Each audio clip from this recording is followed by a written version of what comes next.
y nos toca hablar de Pascal. Precisamente cuando lo hablo, pues estamos celebrando el centenario, el cuarto centenario del nacimiento de Pascal en 1623, el 19 de junio. ¿Qué interés tiene Pascal? Digamos, en la historia del pensamiento cristiano, también de la teología, ¿qué nos aporta? Pues más de lo que parece.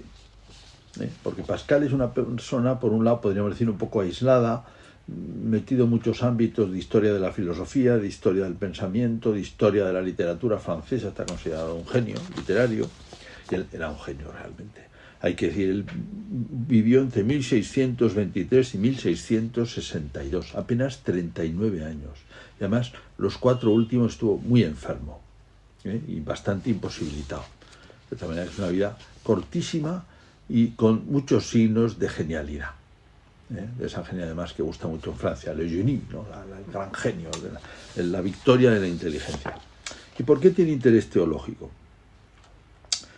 Él no pertenece a ninguna escuela, yo también es parte de su interés. No está formado, digamos, no pertenece a una escuela teológica, no tiene una formación teológica sistemática, vamos a decir, la de la época, que es una neoscolástica muchas veces, de la época, vamos a decir, del siglo XVI, XVII, pero porque en gran parte es un autodidacta, en las ciencias y en la fe. Bueno, en las ciencias prácticamente entonces todo el mundo era autodidacta.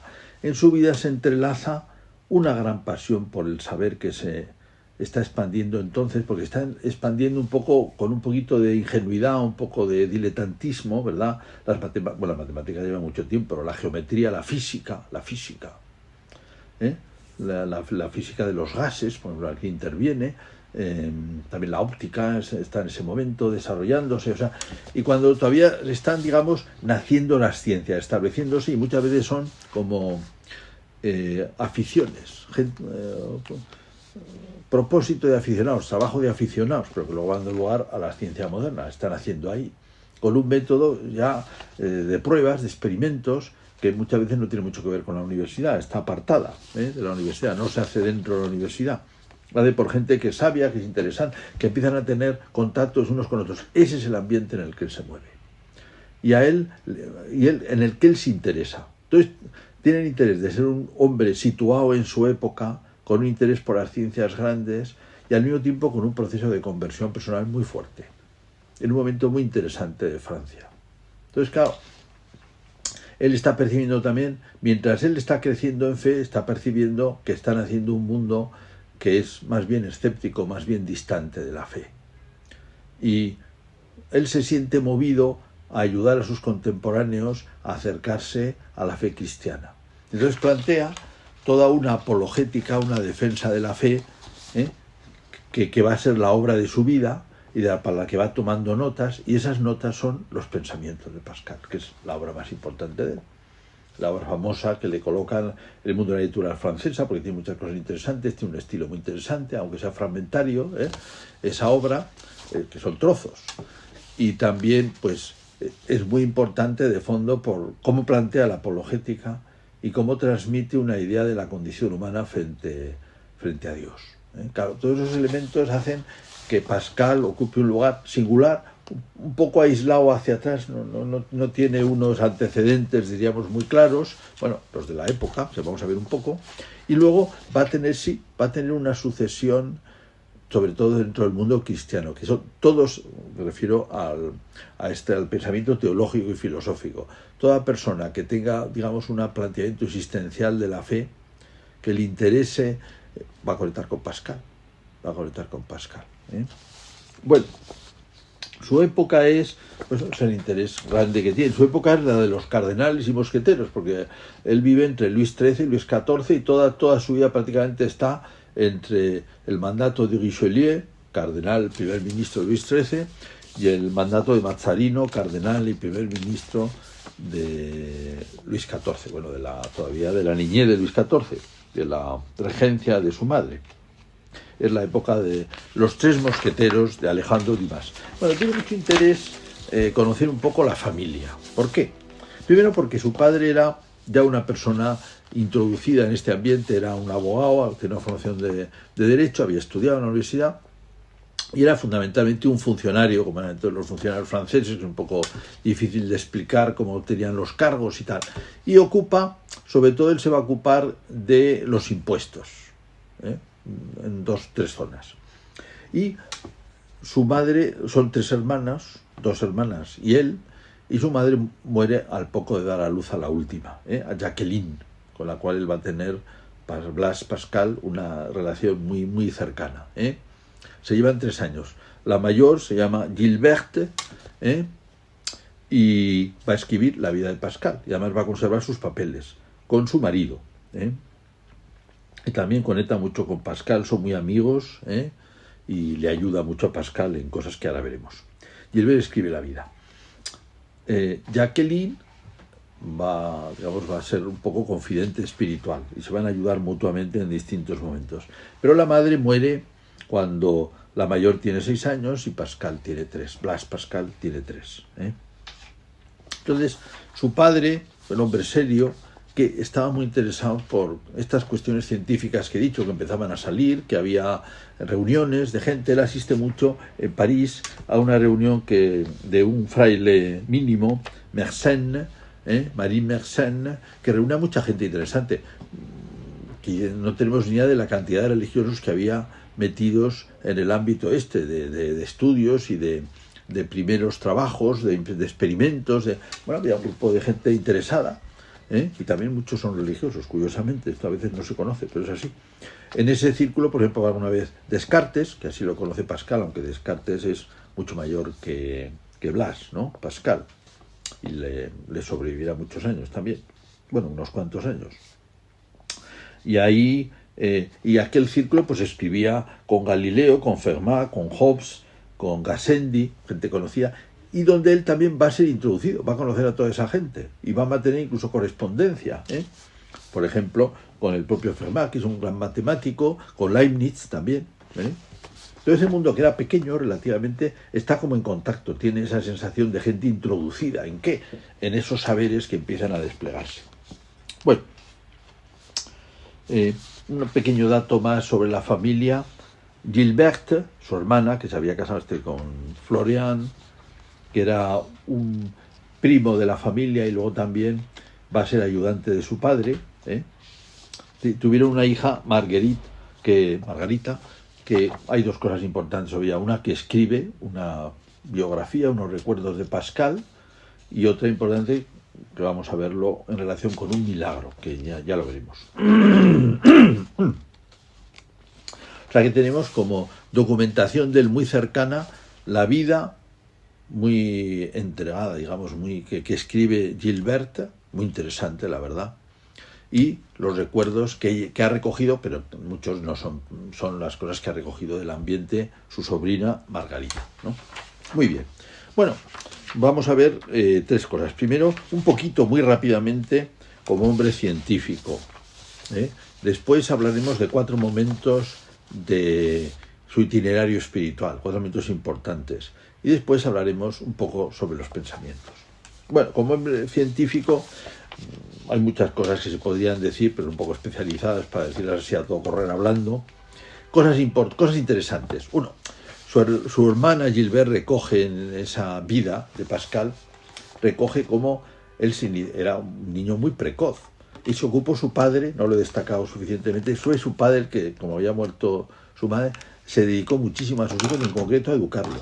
Pascal nunca fue a ningún colegio, le educó su padre. Y entre otras cosas los llevaba a esas reuniones, que fue donde él entra en contacto, ¿verdad?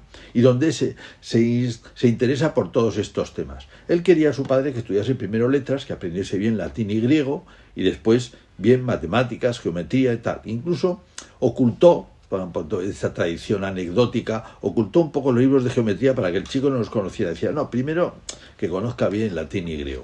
Pero un día se encontró, le había explicado un poco de qué iba la geometría y cómo se trataba de encontrar relaciones entre distintas formas, ¿no? Cómo encontrar relaciones entre las formas.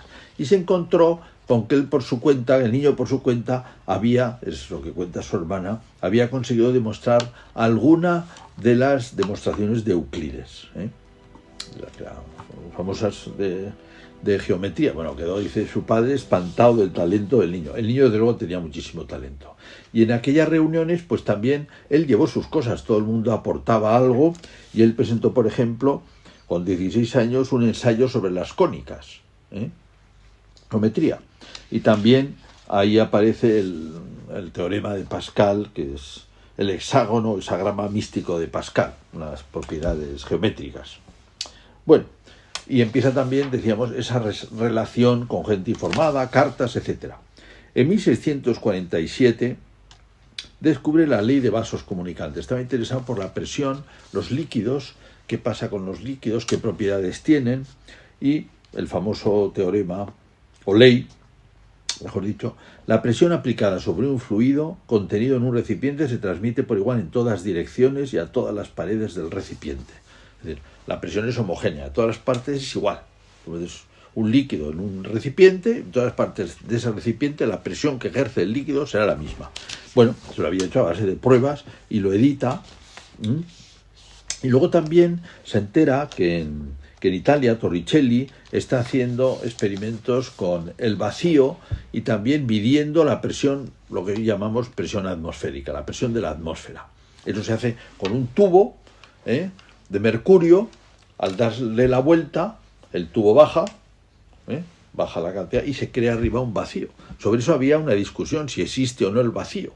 No, el vacío no puede existir, porque entonces se había dicho que el vacío no hay vacío en la naturaleza. Pero dice, no, ahí tiene que haber vacío. Y empieza un poco a percibir cuáles son las propiedades. Eso le ayuda su cuñado, Florian, que es el que va al monte con la barra y va subiendo y bajando. Es un tema famoso, que lo describe él. Y consigue, por un lado, ver cómo varía la presión atmosférica, comprobando que era verdad lo que decía Torricelli, y además algunas propiedades del vacío. Todo eso lo quiso escribir en una especie de esbozo. Muchas de estas cosas las presentaban en distintos momentos en este grupo, por eso a veces las escribía a otros, por eso a veces no tenemos una edición demasiado segura, porque eran papeles que estaban a medio hacer, que se volvían a hacer, que las mandaba, que los traía, y da un poco de dificultad desde el punto de vista de ediciones. Sin embargo, algunas cosas, por ejemplo, sí que las editó formalmente. Por ejemplo, Tratado sobre el equilibrio de los líquidos, generación de las secciones cónicas. Esta no se sabe porque se la mandó a Leibniz, se ha perdido. Solo se sabe porque se la mandó. Tratado del triángulo aritmético, etc. Muy bien. Después una cosa interesante es que él convocó un concurso precisamente sobre unas cónicas, la curva trazada por un punto en la circunferencia de un círculo rodante. La cicloide. Él había hecho algún trabajo y entonces propuso, y se presentaron, diríamos, pues un montón de matemáticos de la época, eran amigos suyos y conocidos, presentaron, a veces con seudónimo, propuestas, y él también eso pasa en 1651, la suya. Eso da una indicación de cómo estaba muy metido en este ambiente. Y luego, como era una personalidad tan movida y tan genial, él diseña una calculadora, que es una de las primeras, justamente para los trabajos que tenía su padre en la hacienda pública, para las sumas, las restas, todas estas cosas que se hacían. Diseña una calculadora que la hizo él, o sea, mecánicamente la diseñó, se llama la Pascalina, y él consiguió construir unos 50 ejemplares. No vendió muchos, pero unas 50 máquinas. No deja de ser una cosa bien notable, porque realmente exigía mucho trabajo y mucho ingenio para hacer eso. Además, si se tiene en cuenta que las medidas entonces no seguían el método decimal, o sea que mucho más complicado todavía. Bueno, y luego además, en el último momento de su vida, pues un año antes de morir, con algunos amigos diseñó un servicio de transportes para París que era con diligencias. Bueno, y el asunto consiguió vivir bastantes años hasta que intervino el Parlamento y, digamos, dijo que esto sí, que esto no, y la empresa no pudo seguir adelante. Muy bien. Estos solamente son unos retazos muy rápidamente hechos para ver lo metido que estaba Pascal en el ambiente de su época. En el nacimiento, un poquito de amigos de las ciencias, con esas comunicaciones, con esas cartas, con esos intereses, con saber lo que está haciendo uno, lo que está haciendo otro, con esas puestas en común. Él está completamente metido ahí. Y también hemos dicho, también percibe, claro, que algunos, el ambiente está perdiendo la fe. Bueno, quizás sea un momento, no lo he dicho al principio, cuando describía que esta es la época de Mazzarino, la época antes de Richelieu. Claro, ahí está pasando que se está creciendo la corte francesa. Y primero es una corte más bien sobria, y después empieza ya hasta llegar a Luis XIV una corte donde está metida la nobleza, y una corte un poco frívola, de fiestas, de lo que se quiera, y de lujo, ¿no? De lujo enorme. Y esto va a producir una especie de contrabalanceo en Francia, porque va a producir que haya una gente más tradicional, que quiere ser más sobria, que está un poco, que se ha adherido un poco a una mentalidad, la de los ensayos de Montaigne, una mentalidad un poco estoica, ¿eh? También influye mucho Manuel de Picteto, todo esto influye en Pascal. Y además hay una cierta, religiosamente, hay una cierta también distancia entre la religiosidad, vamos a decir, tradicional galicana, incluso con las formas galicanas antiguas, algunas de ellas, como eran los sacramentos, de los cultos que había antiguos franceses, que son como una especie de orgullo nacional, ¿no?, para los más tradicionales. Y en cambio ahí también han venido, el Concilio de Trento ha hecho algunos cambios que no siempre han gustado. Se ve que Roma quiere mandar demasiado, les parece a veces, la elección de obispos, como es, como no es. Todo esto lleva a una especie de debates. Y luego además aparecen los jesuitas, que entonces es una orden en Francia relativamente nueva, ¿verdad?, que está más en relación de la corte, porque son confesores del rey, confesores de la corte, y además tienen su sistema de moral. Y esto crea una, como pasa a veces en la vida, tantas veces se crea una especie de dicotomía donde cosas que no tienen mucho que ver se juntan. Entonces, el ambiente serio galicano tradicional francés se ve distante del ambiente de la corte, donde identifican a los jesuitas y la moral de los jesuitas. Esto va a estar detrás un poco también de la vida de Pascal, pero ya saldrá. Entonces ahora conviene hablar de esos 4 momentos de Pascal, 4 momentos de gran crecimiento de la fe.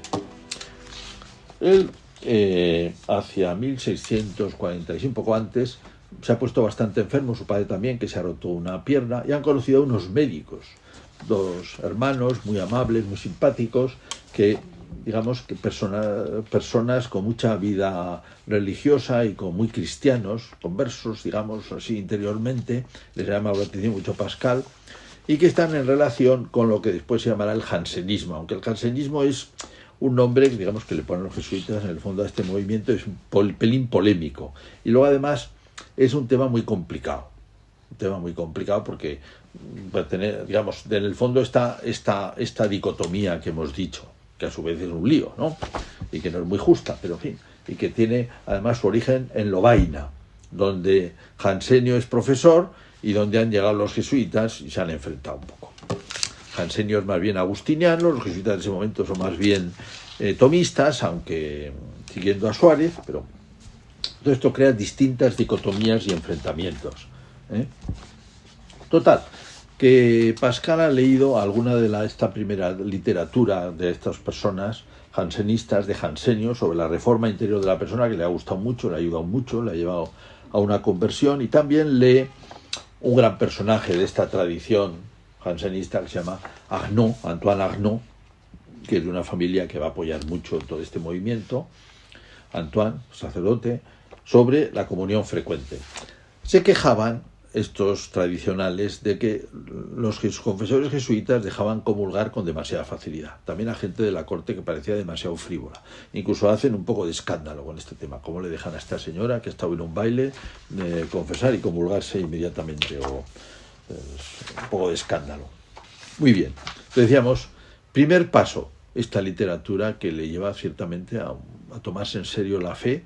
Él era cristiano, pero un poco en general, a un crecimiento interior. Después, esto lo sabemos solo porque lo dejó escrito. No hay ninguna huella aparte de eso. Pero cuando iba a ser enterrado, en la casaca, las personas que le atendían descubrieron que tenía un papel doblado.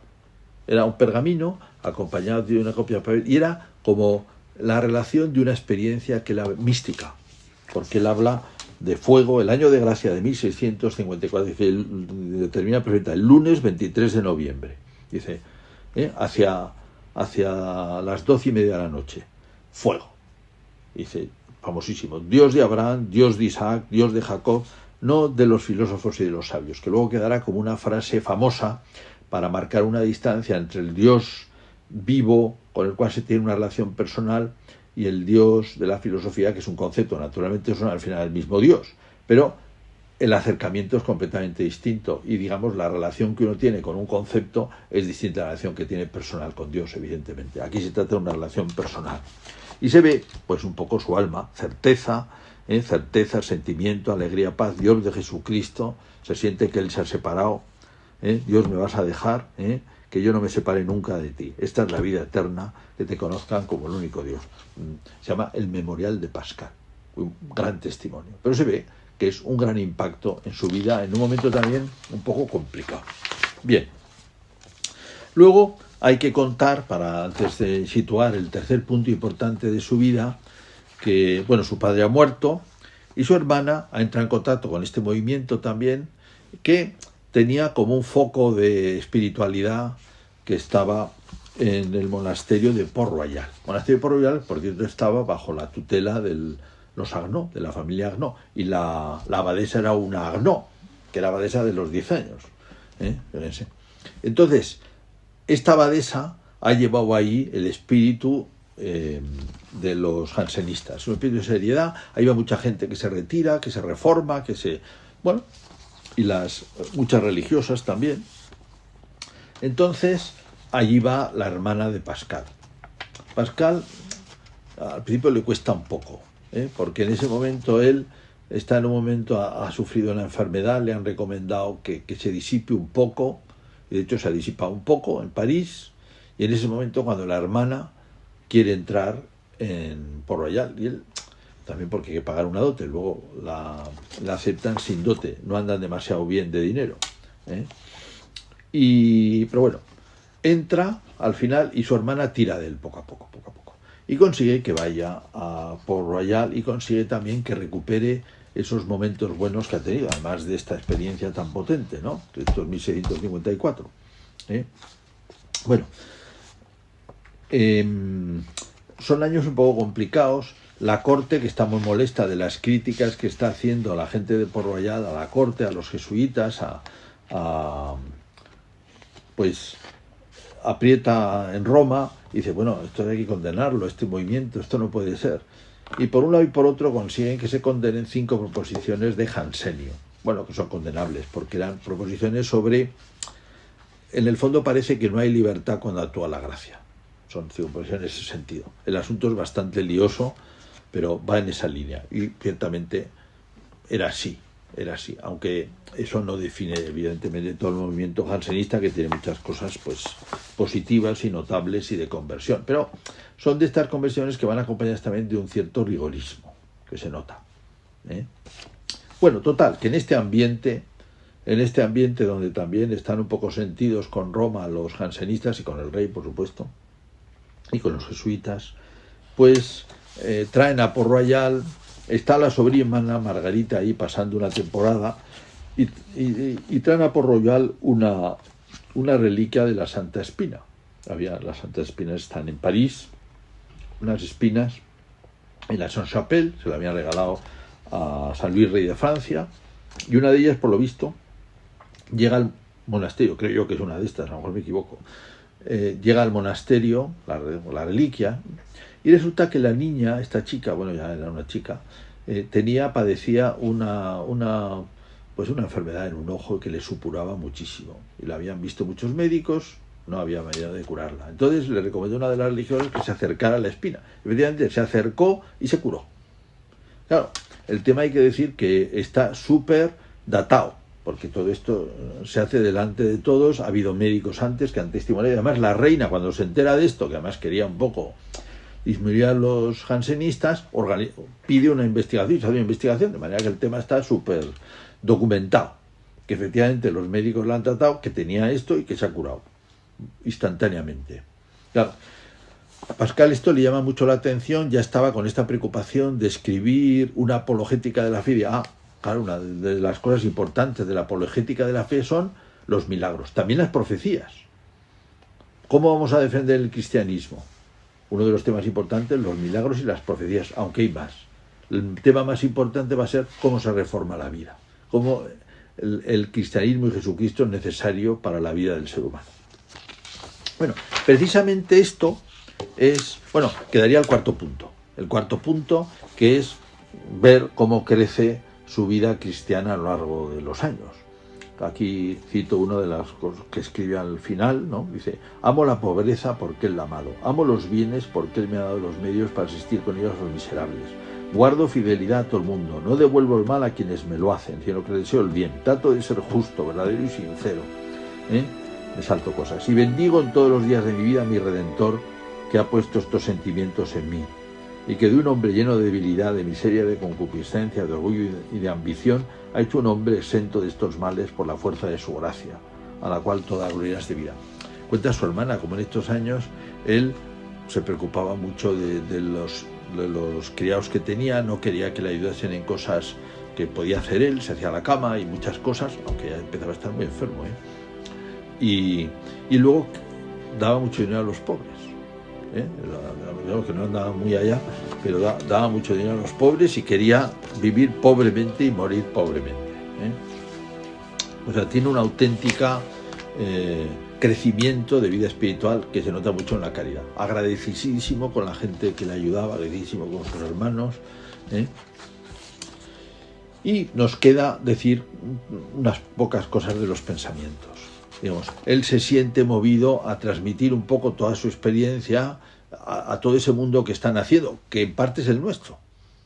Un mundo donde está la ciencia creciendo como un saber interesante que absorbe a muchas gentes y que a veces, o eso mismo, o el ambiente general, les aleja de la fe. Dice, ¿y cómo hacemos la fe más viva para estos? ¿Cómo le hacemos llegar la fe más viva? Un tema va a ser, efectivamente, aunque son dos partes de los pensamientos, todo esto que hemos dicho de la prueba de las profecías, la prueba de los milagros, que eran pruebas tradicionales que se utilizaban en la apologética cristiana. Pero él, sobre todo, se va a fijar en la necesidad que tenemos de Dios. El ser humano, y dice, con un contraste muy bonito que se llama grandeza y miseria, que es como se llama también la carta que el Papa Francisco ha escrito con este motivo del cuarto centenario. Grandeza y miseria del ser humano. Grandeza porque el ser humano tiene genio. Genio en el sentido francés, que tiene inteligencia, que tiene penetración inteligente, que puede con la inteligencia hacer grandes cosas, y al mismo tiempo es pecador, está limitado. Entonces dice, la doctrina cristiana enseña a los hombres estas dos verdades: que hay un Dios del que los hombres son capaces y que hay una corrupción en su naturaleza que les hace dignos de él, que es el gran contraste que él quiere mostrar y que quiere manifestar a la gente para que se dé cuenta. Las grandezas y las miserias del hombre son tan visibles que es preciso que la verdadera religión nos enseñe que hay algún gran principio de grandeza en el hombre, que es Dios, claro, y la encarnación de Jesucristo, y que hay algún principio de miseria, que es el pecado original, que él dice que sin este misterio no se entiende nada, que es un misterio incomprensible, pero que sin esto no se entiende la condición humana. Y necesitamos, con todo esto, lo que quiere es mostrar todo esto, la grandeza y la miseria, y que eso nos hace, necesitamos a Jesucristo. No solamente no conocemos a Dios más que por Jesucristo, sino que no nos conocemos a nosotros mismos más que por Jesucristo. No conocemos la vida, la muerte más que por Jesucristo. Fuera de Jesucristo no sabemos lo que es nuestra vida, ni nuestra muerte, ni Dios, ni nosotros mismos. No nos situamos en el mundo. Gracias a la revelación de Jesucristo nos situamos.